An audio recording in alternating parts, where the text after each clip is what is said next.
प्रकरण घडलं तेव्हा तुम्ही विरोधात होता, तेव्हा राहुल कनाचं देखील नाव तुम्ही जोडलं होतं प्रकरणामध्ये.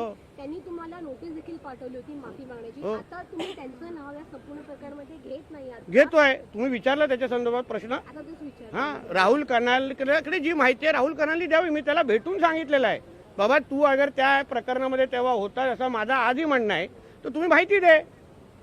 माझं म्हणणं आहे की ॲम्ब्युलन्सचे तुझे जे इन्व्हॉल्वमेंट आहे तू तुझी माहिती दे असं सांगितलेलं. आता आमच्या आपसामध्ये काय चर्चा झाली मला माहित नव्हतं, तुम्हाला येऊन सांगायचं होतं म्हणून कदाचित सांगितलं असतं. ते देखील देत नाहीये त्याच्यामध्ये कुठलीही माहिती पुरावे ते देखील समोर देत नाहीये त्या संदर्भामध्ये.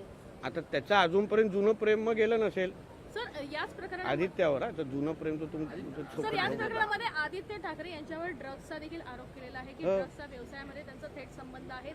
यासोबतच उद्धव ठाकरे पण तितकेच दोषी असल्याचा आरोप काल दिशा सलियान यांच्या वडिलांनी आणि वकिलांनी केला. तुम्ही ना हा विषय ना राजकीय सोडून टेक्निकली समजून घ्या.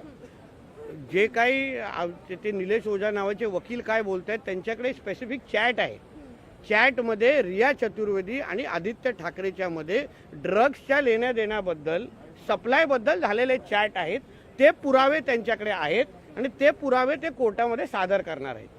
आता हा त्यांच्याकडे असलेल्या पुराव्याच्या अनुसार केलेला त्यांनी स्टेटमेंट आहे. तर आता उद्या जेव्हा कोर्टामध्ये ते चॅट दाखवतील तेव्हा दूध का दूध पाणी का पाणी होऊन जाईल. आणि उद्धव ठाकरेंचा जो विषय त्यावेळी मुख्यमंत्री कोण होता? उद्धवजी ठाकरे होते. मंत्री कोण होते? त्यांच्या कॅबिनेटमध्ये मंत्री आदित्य ठाकरे होते. समजून घ्या. टेक्निकली हा विषय तुम्ही समजला म्हणून मुख्यमंत्री जबाबदार धरणार की नाही? कारण का 72 दिवसापर्यंत सीबीआयला यायला दिलं नाही, सीसीटीव्हीचा गायब करण्यात आलं, सगळ्या विटनेसवर प्रेशर टाकण्यात आलं.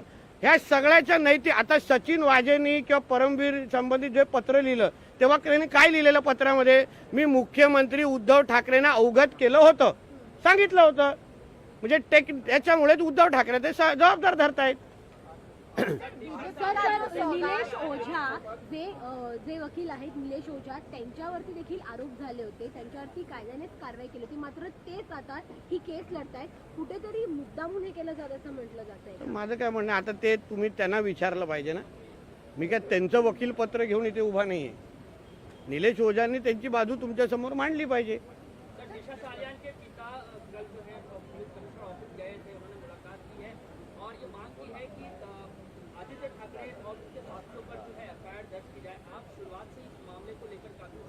देखिए, दिशा सालियान के पिताजी ने अपने लड़की के ऊपर जो बेटी के ऊपर जो अन्याय हुआ है, उसका जो मर्डर हुआ है उसके बारे में वो जस्टिस मांग रहे हैं. इसके लिए वो कोर्ट गए हैं. नीतीश राणे का बोलने का बात अलग है. राणे साहब बोलने के बाद हम लोग को पॉलिटिकल एंगल से देखा जाता है. अभी उनके खुद के पिताजी ने कहा है कि मेरे बेटी का मर्डर हुआ है,